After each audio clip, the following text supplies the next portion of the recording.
Political killings under Mumtaz rule chapter 19।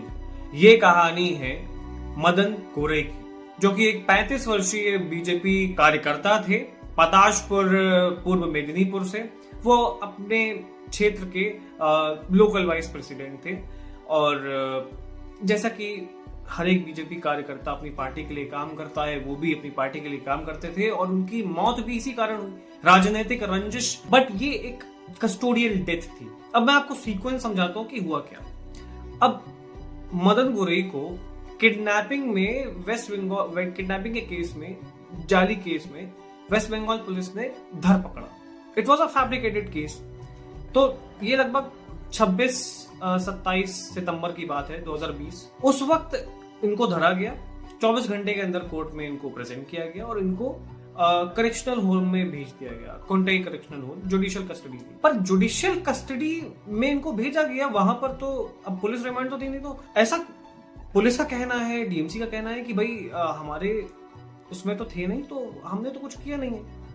पर जब हम दूसरे पक्ष की बात सुनते हैं तो हमें कुछ और ही सुनाई देता है, क्योंकि मदन गोरे अरेस्ट होने के पहले बिल्कुल हेल्दी थे।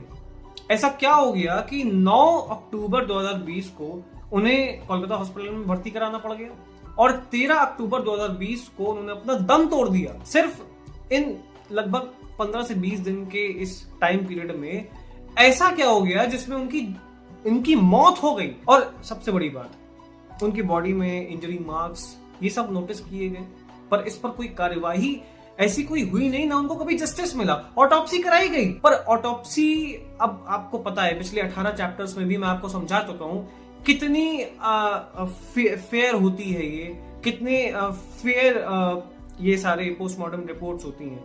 तो दोबारा भी कराई गई आरजीकर मेडिकल कॉलेज से। जब जस्टिस नहीं मिलना है, ममता जी की सरकार में जस्टिस नहीं मिलेगा, और जब तक तानाशाह इस तरीके से बैठी हुई है तब तक किसी को भी नहीं मिलेगा। जितने भी आज तक पॉलिटिकल किलिंग हुई है, ये तो जुडिशियल किलिंग है, ये तो कस्टोडियल किलिंग है।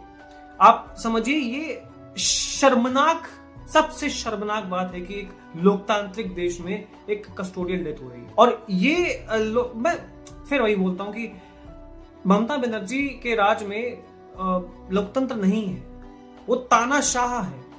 और वेस्ट बंगाल में एक्चुअल तानाशाही है। तो इस चुनाव में उस तानाशाह को उसकी तानाशाही वाली गद्दी से उठाकर फेंकना है। यही बंगालियों का एकमात्र लक्ष्य होना चाहिए, यदि उन्हें अपनी बंगाली अस्मिता को बचाना है और सरवाइव करना है।